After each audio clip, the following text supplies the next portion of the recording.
Mesdames et messieurs, bienvenue. Jugement populaire, toute action politique, toute action de gestion de la chose publique est toujours vouée au jugement populaire, au jugement de la population. Et dans notre cas, c'est la République démocratique du Congo. Jugement populaire, que pense l'opinion publique par rapport à tous les faits d'actualité qui se déroulent dans notre pays, surtout à l'Est où l'insécurité bat le plein. Nous avons comme invité aujourd'hui M. Richard Mpinda, cadre de l'UDPS, mais aussi communicateur du chef de l'État. Maître Richard Mpinda, bienvenue. Merci de nous recevoir pour la première dans votre aussi belle émission que j'ai eu l'occasion de suivre plus d'une fois. Je me posais la question de savoir mais pourquoi vous ne l'aviez pas encore fait. Eh bien, écoutez, je suis là. Merci à vous, merci à l'équipe technique qui nous a bien reçus. Merci aussi à l'auditoire qui va nous suivre, certainement. Donc, nous sommes là pour éventuellement discuter sur les questions du, chez nous on dit, vindicte populaire, hein, qui va être, donné par rapport à cette actualité. Richard Mpinda, cadre UDPS, communicateur du chef de l'État. L'actualité politique reste dominée par la présence du président angolais Lourenço, qui a été reçu par le président Félix Antoine Tshisekedi Tshilombo. Lourenço s'est déplacé pour Kinshasa, ça n'arrive pas tous les jours. Ça valait la peine. Écoutez, nous sommes dans un processus. Vous vous souviendrez que nous sommes dans le processus de Lusaka, qui a posé des préalables. Il faut que les discussions continuent. Pour que les discussions continuent, lesquelles discussions qui porteraient sur quoi? Et donc, ici, je pense que le président Tshisekedi a donné, lors de sa récente sortie médiatique, a donné une position pour dire que, les préalables que nous avons posés restent d'actualité.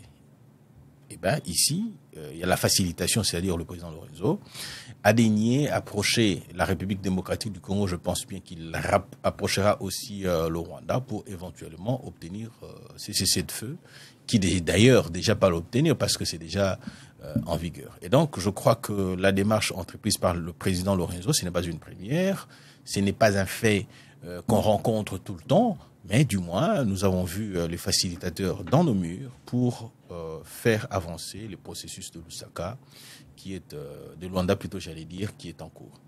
Le processus de Luanda qui est en cours, mais c'est un peu contradictoire lorsque le président de la République annonce clairement que je ne veux pas négocier avec les agresseurs, ni les Rwandais, ni je ne veux pas négocier. Non, c'est que vous n'avez pas. Je ne veux pas négocier avec le M23. Vous n'avez pas suivi attentivement le président. L'Ouganda. Non, il faut se le dire. Déjà, aller négocier aujourd'hui avec le M23, ce serait prêter un flanc à Kagame. Parce que lorsqu'on dit le M23, Ruto est sorti, il a fait une sortie maladroite d'ailleurs, avec une partie prise telle qu'il a été pour le compte de M23.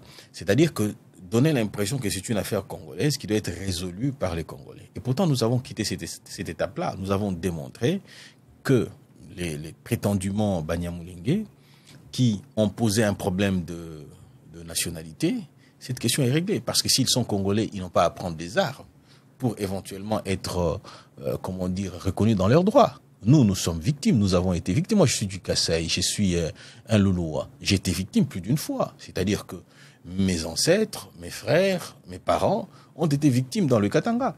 A-t-on pris les armes contre la République ou que nous avons poursuivi des revendications dans un cadre qui est mais Maître Mpinda, nous sommes là, nous sommes dans l'histoire, mais les faits nous montrent que aujourd'hui, la position de la République démocratique du Congo, démontrée par le président de la République, affirme clair et net qu'on ne va pas négocier. Mais lorsqu'on accepte, de rester dans le processus, je voulais en venir. Allez-y. Je voulais en venir. Donc je disais que aujourd'hui, prétendre que il faut aller négocier le M23, il faut qu'il y ait des raisons. Parce qu'il faut se le dire entre nous. On négocierait avec le M23 pour obtenir quoi? Le mixage, le brassage ou l'octroi de postes politiques à ces mouvements terroristes aujourd'hui? Non, pas du tout. Qu'est-ce que cela aurait servi? Parce que l'histoire nous rappelle que nous l'avons fait avec le RCD Goma. Nous l'avons fait avec les mêmes revendications. Et ils étaient porteurs des mêmes revendications. Nous leur avons comment dire, j'aimerais mieux dire, les mêmes excuses que l'insécurité des populations minoritaires. Nous l'avons fait avec le RCD Goma, nous l'avons fait avec le CNDP, nous l'avons fait avec le M23 d'antan, et aujourd'hui, il est niette parce que l'expérience a démontré que ce n'était pas une solution pour résoudre la crise à l'est de la République. Et donc, aujourd'hui, je pense que les choses sont devenues claires parce que nous avons quitté de faire entendre l'opinion que cette affaire, c'était une affaire entre Congolais.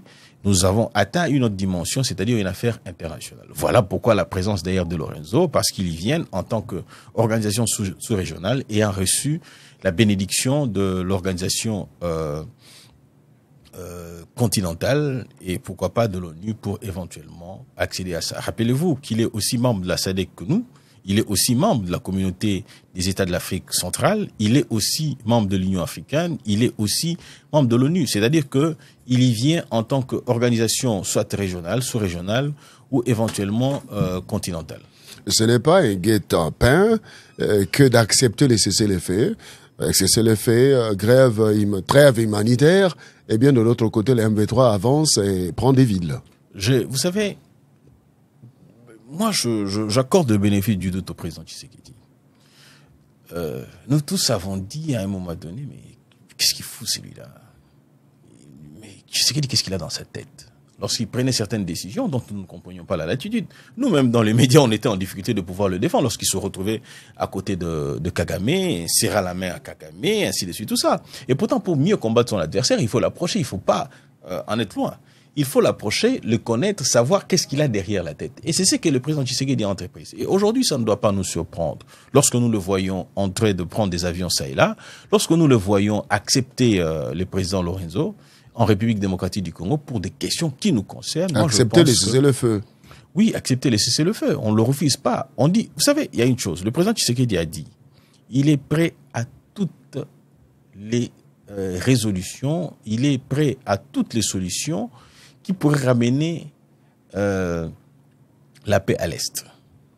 Ce qui veut dire que, effectivement, des solutions raisonnables, des solutions qui répondent, à sa vision, et des décisions qui répondent aux desiderata de la population. Quand je dis desiderata de la population, il faut comprendre que l'intégrité territoriale y est compris, la sécurité des biens et personnes, et le respect des textes de la République. Et donc, lorsque le président Tshisekedi accepte le président Lorenzo, ce qui est tout à fait normal, et il ne s'est pas dédit, il ne s'est pas, contredit, parce qu'il est dans la logique du dialogue, il est dans la logique des négociations de Luanda, tout simplement. Et donc, à ce niveau-là, moi je pense qu'on peut encore accorder les bénéfices du doute au chef de l'État. Mais plus d'une fois, on a démontré sur terrain que le M23 ne respecte pas le cessez-le-feu, mais ne respecte le M23. C'est quand on dit M23, c'est les Rwandais. Eh bien, la trêve humanitaire, pendant la trêve, on prend Kanyabayonga, et là, nous lisons dans les réseaux sociaux. Vous n'avez pas lu, j'ai l'impression que vous n'avez pas lu la situation de Kanyabayonga. Le M23 avait déjà une partie du collectivité de Kanyabayonga, et quelques temps après, ils passent donnant l'impression d'avoir conquis ce qu'ils avaient déjà. On ne peut pas conquérir ce que vous avez déjà. Vous êtes propriétaire de cette émission ici. On ne peut pas prétendre que vous avez nouvellement acquis cette émission, et pourtant elle a toujours été là. Donc je pense que cette contradiction a été démontrée par les FARDC, par la communication des FARDC ainsi que du gouvernement de la République. Donc je crois que les M23, nous le savons. Il faut arriver à un moment donné. Vous savez, pour déclarer la guerre à un autre État, il faut au moins 120 étapes. Et nous y évoluons. Nous ne voulons pas. Il faut comprendre une chose d'abord, que nous partons du principe que Kagame a initié cette guerre avec la bénédiction des États-Unis d'Amérique, la bénédiction de la Grande-Bretagne, il faut la bénédiction de la France. Et à un moment donné, la Belgique aussi. Et donc, c'est pour dire que lorsque nous allions avec, ces gens représentent une certaine puissance, une certaine force, tant politique, sur les sphères. Et lorsque vous dites ça, ceux qui vont nous suivre se posent des questions, mais pourquoi ne pas changer des blocs? Non, il ne faut pas non plus y aller de manière irréfléchie. Beaucoup vous diront certainement. Manière irréfléchie. Les autres l'ont fait. Nous avons vu le Mali, Burkina Faso. Des pays qui ont aujourd'hui dit niet à ceux qui sont des impérialistes pour eux. Mais pour nous, on a l'impression qu'on joue au chat,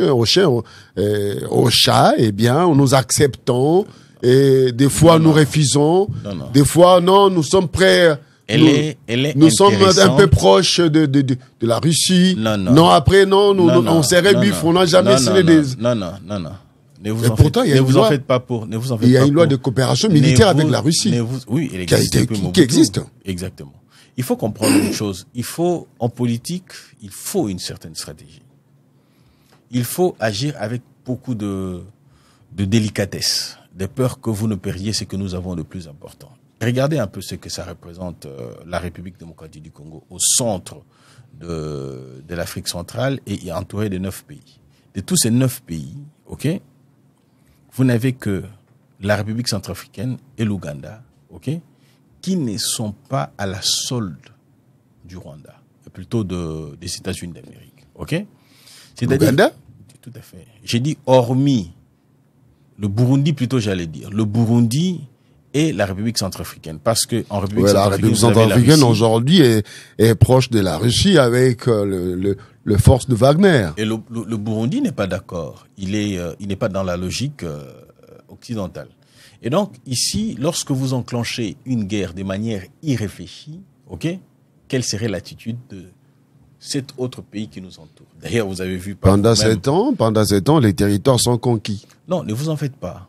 Ne vous en faites pas. Les territoires sont conquis. Nous faisons confiance au FARDC et les FARDC vont arriver à maintenir la sécurité à l'est de la République parce que la promesse du chef de l'État, c'était faire des FARDC une armée républicaine. Vous êtes d'accord avec moi? Lorsqu'on vous crée la loi de programmation militaire, ce qui démontre à suffisance que nous voulons des aptitudes légales qui permettront à ce que nous puissions doter notre armée d'un budget qui les permettrait de pouvoir gérer l'armée de la sorte. Et lorsque nous parlons aussi de l'embargo qui a été levé, c'est aussi un élément pour permettre à FARDC de pouvoir se doter de cette capacité d'une armée républicaine. Et donc, je crois qu'à ces niveaux-là, à ces stades-là, avec tout ce qui est réalisé par le chef de l'État à ces jours, vous conviendrez avec moi que y a lieu d'y croire, de penser que la République démocratique du Congo, à travers les FARDC, nous arriverons non seulement à maintenir la stabilité, mais aussi à sécuriser nos frontières. Je voudrais en revenir sur cette affaire du Mali. Et donc, je vous ai fait une représentation de la position géostratégique de la République démocratique du Congo. C'est-à-dire que nous ne pouvons pas aller de manière hasardeuse, de peur que nous puissions nous retrouver en mauvaise posture. Je vous prends encore une autre illustration, celle du Rwanda, par exemple. Du Rwanda, de Goma, qui est à la frontière du Rwanda. Je mets un bémol sur cette illustration-là pour dire ceci, que beaucoup ont crié. Pourquoi la République démocratique du Congo ne ferme pas ses frontières? Nous avons vu, nombreux ont cité le Burundi, d'autres ont dit, écoutez, avec les autres pays de l'AES, c'est-à-dire qu'il y a des aptitudes qu'il faut avoir. Moi, j'ai toujours condamné pour dire qu'il ne faut jamais faire l'analogie, parce que la situation de la République démocratique du Congo, elle est différente des autres pays. Je vous ai soulevé un petit élément ici pour dire qu'on peut enclencher la stabilité. Prenons à l'est de la République, à Goma par exemple principalement. Pourquoi on ne ferme pas les frontières? Mais c'est clair. Nous avons doté d'un pays qui n'a pas des infrastructures qui permettent à relier le sud Kivu et le nord Kivu. Et la population de Goma est dépendante des productions à l'est de la République, c'est-à-dire principalement au Rwanda. Si vous fermez les frontières, c'est-à-dire que les populations, vous le mettrez en difficulté. Faudra-t-il laisser les choses telles quelles et ne rien vous entendre parler, l'Est de la RDC ne vit que du Rwanda. Non, il faut oublier ça. Non. Maître Richard, je suis sur la solution. Excusez-moi, je suis sur la solution. Je risquerais de perdre le fil. La solution, oui. Et donc, j'étais en train de dire l'usure du temps. L'État n'est pas votre ami.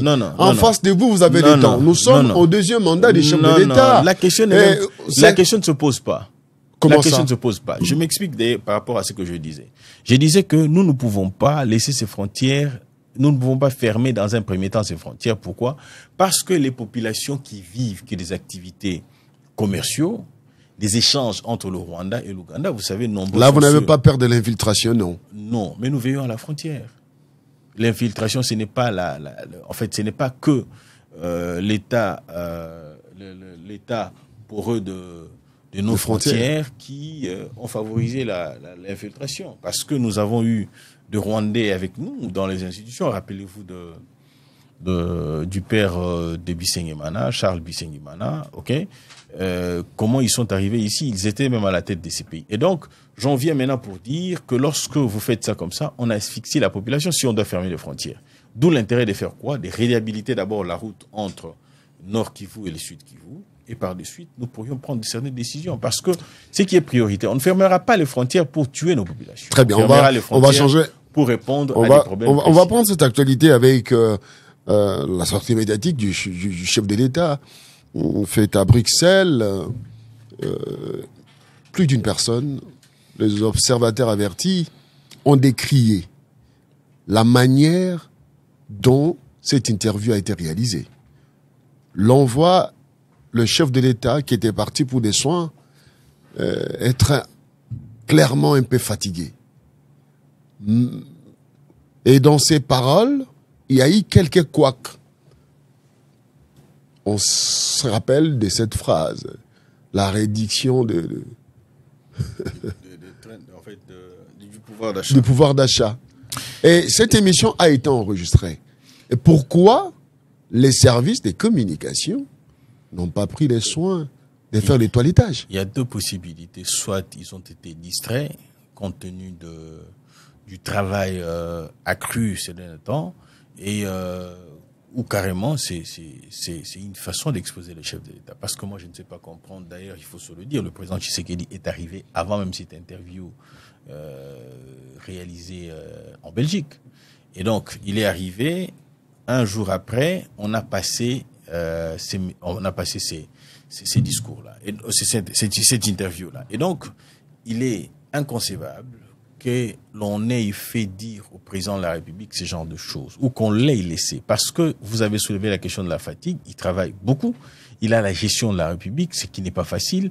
À la différence d'autres présidents de la République, le président Tshisekedi est toujours présent au Conseil des ministres. Et donc, la fatigue étant une réaction humaine, ça aurait été tout à fait normal de le comprendre tel quel. Mais puisque l'émission a été mais lors de la lecture de cette émission avant qu'elle ne soit mise sur la place publique, je pense que les uns et les autres pouvaient facilement arriver à résoudre ce problème-là ou carrément à éléguer cette partie-là. Ça ne donne pas une très bonne image, non seulement du chef de l'État, mais de l'équipe qui l'entoure. Voilà pourquoi j'ai dit, lorsque le président Tshisekedi revient pour dire que je n'ai pas trouvé, je donne raison à Joseph Kabila qui a dit, je n'ai pas 15 personnes pour éventuellement m'aider à diriger. Donc ici, pratiquement la même situation se répète, eh ben, nous faisons avec et éventuellement nous cherchons maintenant des solutions quant à cela. Oui, Maître Richard Mpinda, on vous connaît très intelligent dans vos analyses, vous êtes percutant parmi les communicateurs de l'IDPS qui se distinguent, vous y êtes. Merci beaucoup. Merci. On va être correct, c'est Jugement populaire l'émission, donc l'opinion publique a réellement confiance en vous. Quand vous parlez, on sent vraiment que vous êtes cohérent. Merci. Alors, Joseph Kabila, patron de Alliance Fleuve Congo, vous n'êtes pas surpris, c'est votre réponse. Mais est-ce que ça ne réveille pas les syndromes Lissouba? On se rappelle les événements du Congo-Brazzaville. Le président Lissouba, à la tête du pays, est parti chercher le vieux Sassou Nguesso dans la tanière, et puis voilà, on connaît la suite. Détrompez-vous. Enfin, c'est militaire. Kabila, c'est militaire. Pas en exil. Kabila n'est pas un militaire, entre nous soit dit. Comment ça? C'est un ancien rebelle. Il a échoué à son test de formation, je crois, en Chine. C'est pas quelqu'un c'est pas un militaire régulier. C'est un rebelle. C'est quelqu'un qui a pris les armes contre la République et qui n'a pas suivi des formations sérieuses. Il faut se le dire entre nous. Ce n'est pas un secret. Il y a un moment, Augustin Kabouya disait, Kabila est sérieux. Aujourd'hui, c'est un rebelle. Non, mais moi, je l'ai toujours dit. Et lorsque Augustin Kabouya d'antan disait que Kabila était sérieux, et Kabila était sérieux, mais je ne le contredirai pas. Pourquoi je ne pourrais pas le contredire? Parce que c'est clair. Kabila avait la majorité au Parlement et à l'Assemblée nationale. Quoi de plus normal que ces derniers cohabitent, ou plutôt coalisent avec la République, parce qu'ils pouvaient décider de cohabiter. Et la cohabitation dans le contexte congolais aurait été très dangereux. Donc Solos s'est dit qu'il est sérieux parce qu'il a apprécié, il a voulu daigner travailler avec le président Tshisekedi dans le cadre de Cash. Et mais cela n'exclut pas qu'il ait échangé, qu'il se comporte en rebelle ou qu'il a été un hypocrite. Donc ce sont des éléments que nous devons prendre en compte. Mais lorsque nous revenons dans la logique de l'AFC, je l'ai dit tout à l'heure, je le redis encore, cela ne nous surprend pas et cela ne devait pas nous surprendre parce que l'homme a été toujours à côté du M23. Rappelez-vous que la partie Est de la République ne nous appartenait plus. La partie Est de la République était gérée, et d'ailleurs, Moïndo Nzangi a fait une déclaration pour dire que tout celui qui devait être gouverneur à l'Est de la République ou commandant d'une des régions militaires devait préalablement recevoir le quitus de Kagame. C'était par quel miracle? Vous posez la question de savoir comment est mort le colonel Mamadou Ndala. C'est parce qu'il avait franchi une partie du frontière de la République démocratique du Congo vers le Rwanda. OK? Et Kabila arrive sur place, il le reçoit, il dit « Je veux être accompagné à l'aéroport par vous-même ». Il y est allé. Au retour, on l'a abattu. Et donc, c'est à mon entendement des stratagèmes qui pouvaient être mis en place pour ça. Et d'ailleurs, ce n'est pas le scénario. Mamadou Ndala est mort à Béni. C'est de ça que je parle. J'ai dit qu'il est... Béni, c'est pas à l'est de la République. Apprenez-moi une autre géographie. C'est à l'est de la République. Mais c'était pas pour accompagner Kabila à l'aéroport. Non, mais j'ai dit qu'il l'a escorté. Au retour, on l'a abattu. Je n'ai pas dit pendant qu'il l'escortait, j'ai dit au retour, il a été abattu. Il y a beaucoup de scénarios. Prenons par exemple la mise en morceaux avec les différentes réformes qu'on a prétendues des entreprises publiques. Il y a beaucoup d'éléments qui démontrent à suffisance que Kabila a toujours roulé pour le Rwanda. Rappelez-vous de ce que disait Kagame. Il dit, en fait, celui qui est au sommet de l'État, là, il est un de mes agents. Il faisait allusion à Joseph Kabila. Et donc, il y a des éléments qui démontrent à suffisance que ce n'est pas une surprise de voir aujourd'hui Kabila se dire, je vais déstabiliser le pouvoir en République démocratique du Congo. Si vous ne le savez pas, selon les calculs qu'ils avaient au FCC, c'était que le président Tshisekedi devait faire 6 mois de pouvoir. Après, soit on le destitue. Rappelez-vous de tout ce qu'il y a eu avec Tambwe Mwamba et Madame Mabunda, pour éventuellement créer une crise ou une haute trahison en voulant déférer le président Tshisekedi dans ce sens-là. Rappelez-vous, ça aurait été pendant 6 mois-là, on aurait abattu le président Tshisekedi. Rappelez-vous aussi que jusqu'ici, nous n'avons même pas encore le rapport de l'abattage de l'avion du président Tshisekedi, où il a perdu un de ses gardes du corps, un de ses chauffeurs et aussi le véhicule banalisé qui était... Donc, ce sont là les éléments qui démontrent à suffisance que aujourd'hui, le phénomène Lissouba n'est plus possible.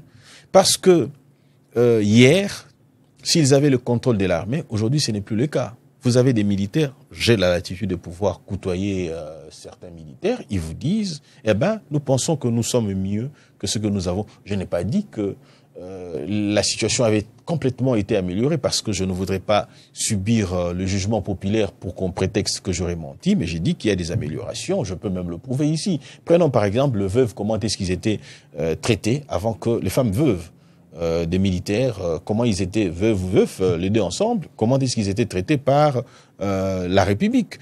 Posez-vous la question de savoir, aujourd'hui par exemple, il y a des cantines qui reprennent même de manière froide avec les services nationaux et ainsi de suite. Tout ça, il y a des hôpitaux qui sont réhabilités au sein de l'armée. D'ailleurs, je vous apprends que la police nationale, je crois que c'est à l'est de une partie à l'est de la République, il va recevoir une école de formation de nos policiers. Pourquoi? Parce que le problème que nous avons aujourd'hui avec les policiers, c'est l'instruction. Vous voyez ça? Et donc, ce qui démontre à suffisance qu'aujourd'hui, je ne pense pas que les FARDC puissent éventuellement abandonner les avantages qu'ils ont aujourd'hui sous les régimes. Donc le syndrome de Souba ne peut pas être envisageable. Non, il faut même pas y réfléchir. D'ailleurs, vous vous rappelez que Sassou n'était pas en exil. lorsque ce phénomène est arrivé. Sassou était chez lui à la maison, à Oyo. Et donc, ici, Kabila, il est en exil. On va ouvrir le placard. Nous allons ouvrir le placard. Je pense qu'on dit vaut mieux tard que jamais. Le président Tshisekedi se rattrape. C'est pas un discours pour disculper, tirer les draps de son côté. Ce n'est pas moi seul, c'est l'autre. Vous savez, je vais vous dire une chose. Non, le président Tshisekedi a la responsabilité de tout ce qui est arrivé. Même les détournements qui sont arrivés aujourd'hui, il en a la responsabilité, je m'explique. Parce qu'il a encouragé l'impunité.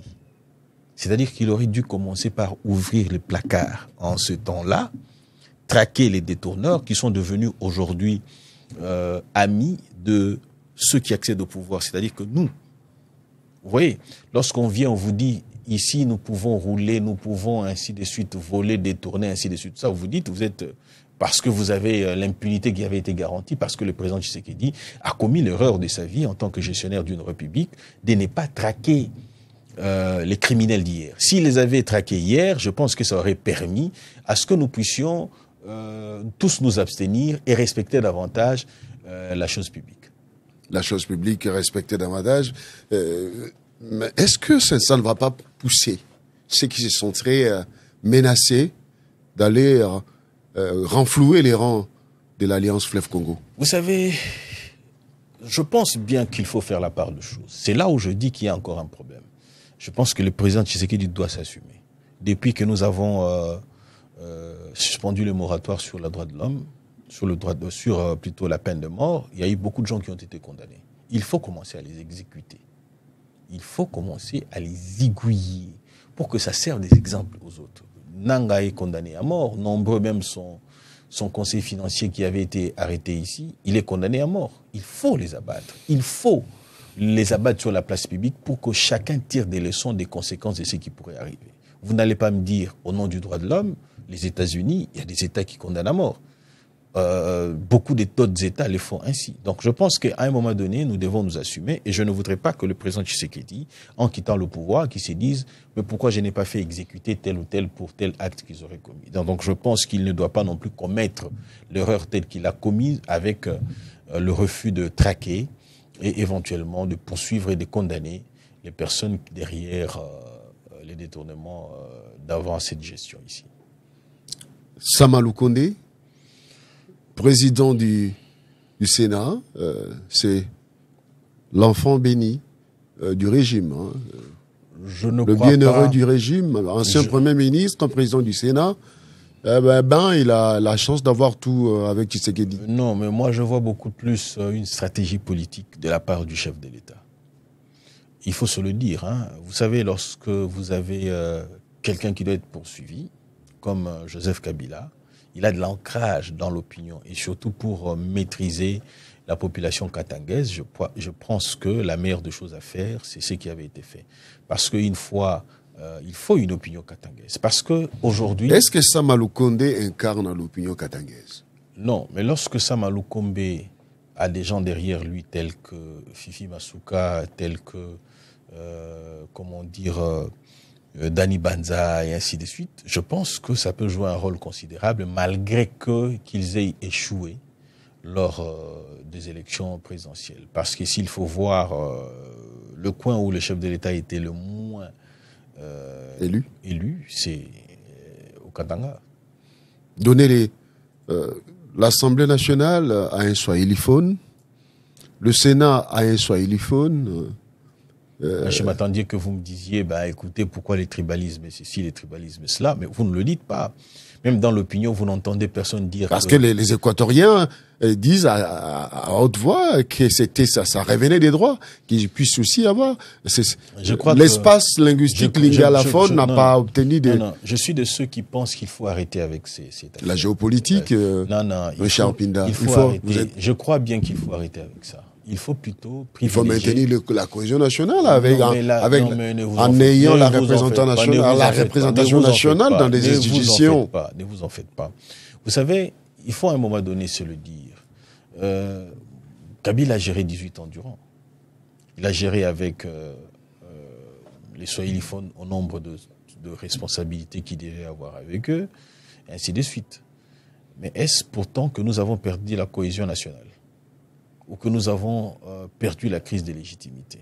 La population n'attend pas nos manipulations politiciennes sur elle. La population attend l'amélioration de ses conditions de vie. Vous voyez ça? Et donc, celui qui vient aujourd'hui donnant l'impression que parce que Sama est là où il est et que le chef en a décidé ainsi, parce que lui, en tant que l'autorité, a décidé en dernier lieu du ticket, en tant qu'autorité de référence, bien sûr, il a décidé du ticket qui devait être celui de l'Union sacrée. Et donc, je pense qu'à ce stade ici, je l'ai dit à l'entame, je reviens encore là-dessus, beaucoup pensent que Tshisekedi, c'est un naïf, que Tshisekedi, il est faible, Tshisekedi, il est cela. Mais lorsqu'ils sont chaque fois surpris de voir comment l'homme agit, je ne sais pas pourquoi ils ne tirent pas des leçons. Et donc, si Sama est dans un complot contre le président Tshisekedi, je pense qu'il va se mordre le doigt. Parlons vrai.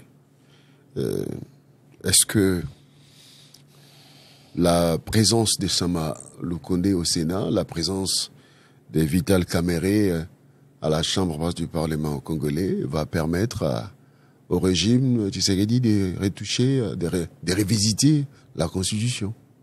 Posez-vous la question de savoir comment le président Tshisekedi, qui n'avait aucune majorité d'antan, comment il a pu renverser la majorité au sein de l'Assemblée nationale, comment il a pu renverser la majorité au sein du Sénat. Et donc, je pense que pareille personne, avec pareil tact, on doit lui accorder les bénéfices du doute. S'il faille révisiter la Constitution, s'il faut, changer de Constitution, ben je pense que nous arriverons à cela. Alors, Maître Richard Pinda, nous avançons lentement, mais sûrement vers la fin de cette émission, la population congolaise réclame la situation sociale ne s'améliore toujours pas. Bon, ça c'est une évidence. Mais il faut l'implication de tout le monde pour que la situation sociale s'améliore. Il faut d'une part, je vous prends le cas par exemple de ce qui avait été fait avec l'hôpital de Mamaïmo. J'ai moi soulevé cette question pour dire mais comment le président Tshisekedi est allé inaugurer l'hôpital de Mamaïmo, ok, et que maintenant il va se faire soigner à l'extérieur du pays. Mais je m'attendais à ce que la population demande des comptes. Parce qu'il est inconcevable que l'on ait fait déplacer le président de la République. Vous avez vu avec le centre financier. Semblerait-il que ce centre financier n'ait jamais fini. Il y a eu un blocage quelque part parce que l'argent ne serait pas sorti. Ce sont les éléments sur lesquels nous devrions nous attarder. Pourquoi j'ai dit l'implication de tout le monde? On a l'impression que ce sont eux qui dirigent. On vous dira, Bilonde Montobozo qu'on dirige. Oui, c'est vrai que nous sommes au pouvoir. Mais les conséquences, vous les subissez aussi. Vous devez assumer, c'est-à-dire la population doit organiser des manifestations pacifiques. Rappelez-vous de ce que disait le président Tshisekedi. Ne m'applaudissez pas, exigez. Il y a mille et une façons d'exiger, entre autres se retrouver dans la rue pour arriver à de résolutions conséquentes. Richard Pina, on va parler géostratégie.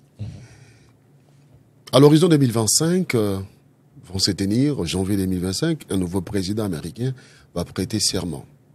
Mais on se rappelle, à chaque fois que la RDC a eu un président nationaliste, on se rappelle de la mort de Lumumba, assassiné parce qu'il avait refusé de mettre en exécution l'opération de la CIA, dont l'ordre a été intimé par Eisenhower. Voilà. Et la suite, c'est Laurent Désiré Kabila. Tout à fait. Qui est assassiné parce qu'il avait clairement raccroché au nez Madeleine Albright. Ok. Le Congo est un pays souverain, il ne peut pas recevoir des dictats de n'importe quel pays. On se rappelle. Et je lui ai raccroché au nez. Voilà. Et la suite, on connaît. Et Félix Tshisekedi dit, je ne veux pas négocier avec qui que ce soit. Ça dit que je ne veux pas négocier, c'est-à-dire je refuse les dictats de la communauté internationale. Tout à fait. Est-ce que la lecture que nous faisons aujourd'hui est comprise par vous qui êtes les communicateurs qui sont obligés, vous êtes obligés de faire des études stratégiques pour dévancer l'aurore? J'ai aimé la façon dont vous avez abordé cette question-là. Vous dites parlons géostratégique. C'est tout ça le problème. Le problème, c'est à ce niveau-là.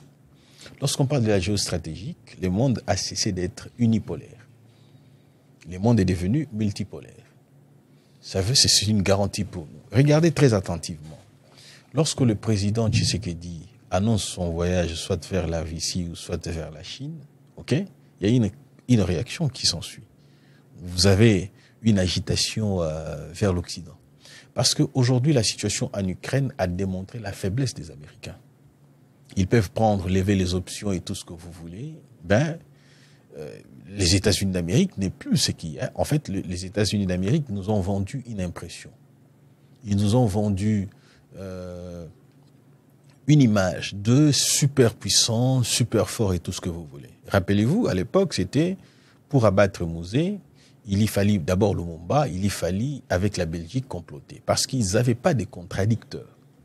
Ils avaient seuls les États-Unis dans le cadre d'un monde unipolaire, ils prennent une décision et la décision se fait exécuter. La même chose avec Mouzé. Mais aujourd'hui, les choses sont devenues complètement différentes. Rappelez-vous encore, lorsqu'on achetait les armes à l'époque sous Mouzé ou sous Kabila, ou sous Lumumba, lorsque vous achetez les armes, ok, parce qu'aujourd'hui, vous pouvez acheter une arme et les douilles, vous les achetez, c'est un autre fournisseur. Alors, lorsque les États-Unis ont une main mise sur les fournisseurs, comme celui qui vend les armes, vous pouvez même donner de l'argent, mais en retour, vous ne recevez pas vos armes. C'est comme ça qu'il s'est faisait. Vous pouvez lever une option, on vous crée une instabilité.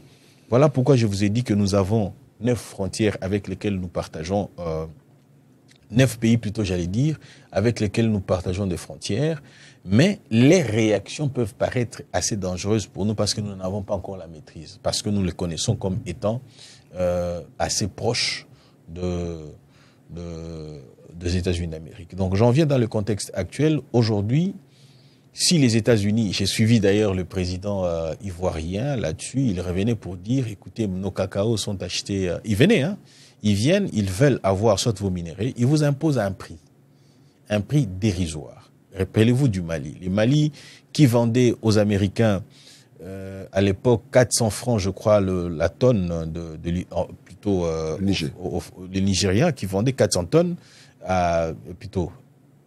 une tonne à 400 francs CFA. Et aujourd'hui, les Français l'achètent à un autre pays, je crois, à 14 000, l'équivalent de 14 000 francs CFA. Et donc, le monde a complètement changé. La configuration du monde avec un seul ordre gouvernemental n'existe plus. Pourquoi? Parce que cette colonisation, cette néocolonialisme dont nous avons été victimes longtemps durant, ne marche plus.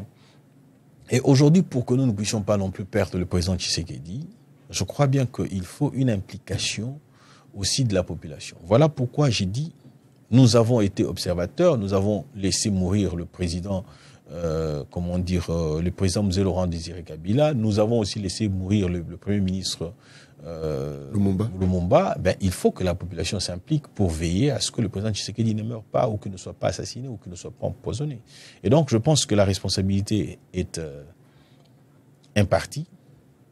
Donner la responsabilité à la population, oui, la population peut jouer une carte, mais c'est assez qui sont très proches d'être encore très vigilants. Les services en intelligence. Non. Je veux bien les services en intelligence, mais c'est une erreur de croire qu'eux seuls doivent faire les choses. Okay? Vous savez, je me rappelle encore lorsque j'étais étudiant, je me suis retrouvé dans la rue avec certains d'autres de nos camarades étudiants pour dire d'où est sortie cette chanson méchant, méchant, méchant, méchant, méchant, méchant, méchant, méchant. Je crois que nous étions tous à l'Unikin à cette époque-là. Eh bien, la population ici est sortie parce que la ville de Goma était tombée entre les mains des rebelles. C'était toujours dans le cadre de la complicité entre Joseph Kabila et le RCD Goma à l'époque. Mais l'autre sortie dans la rue a permis à ce que nous puissions recouvrer cette ville-là sans un coup de feu. C'est-à-dire que le président Tshisekedi, le feu, Etienne Tshisekedi disait qu'une population organisée est plus forte qu'une bombe atomique. Nous avons le monde tel qu'il est organisé, les gouvernements du monde ou les décideurs du monde n'ont peur que d'une seule entité, c'est la population, le souverain. Voilà pourquoi on dit d'elle qu'elle est souveraine. Il est certes vrai, dans le cadre de la manipulation, depuis 1960 à ces jours, lorsque nous nous retrouvons au dialogue, on vous dit une chose, que vous avez une crise de légitimité.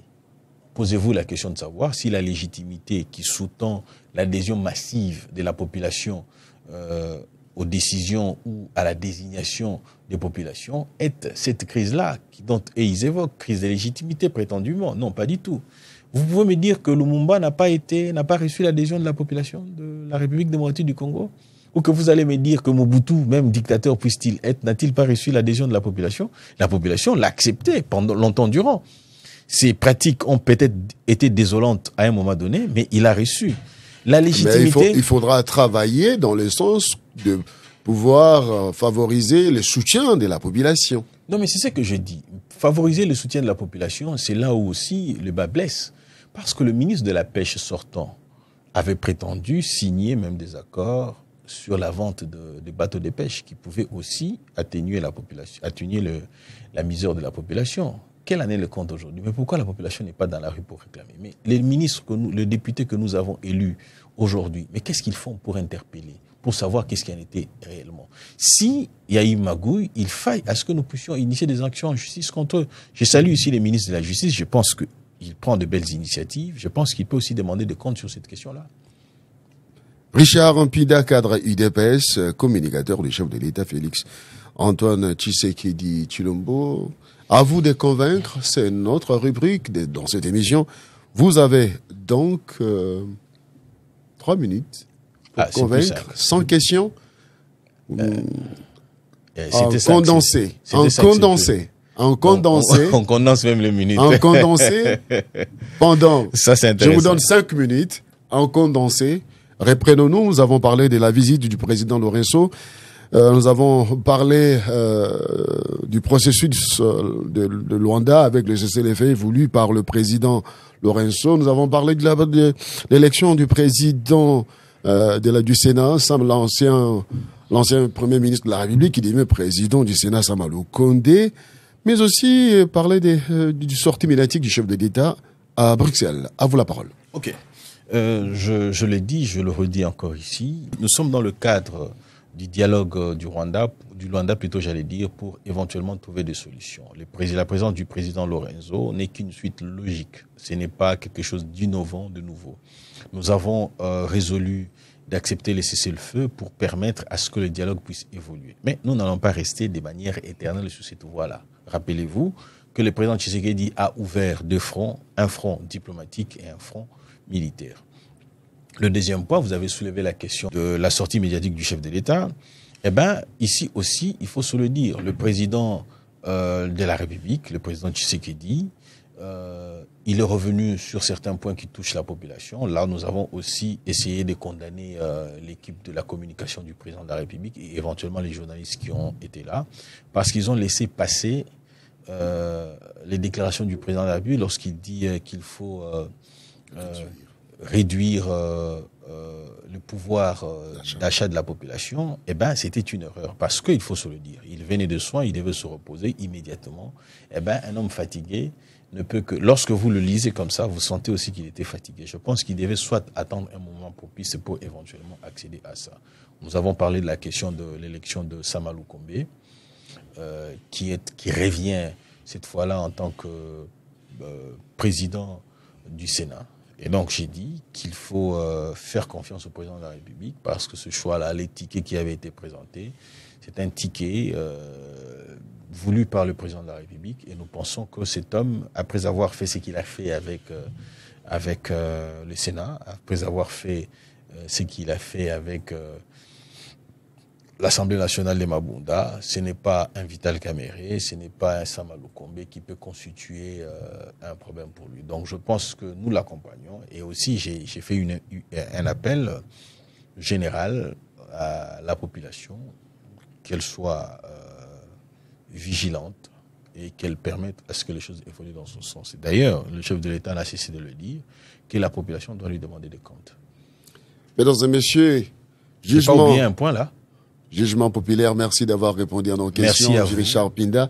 Eh bien, c'était là le jugement populaire. Aujourd'hui, nous avons reçu Richard Mpinda qui a répondu à nos questions. Vous allez suivre cette émission sur vos écrans et à la prochaine pour un autre invité avec le même plaisir. Au revoir.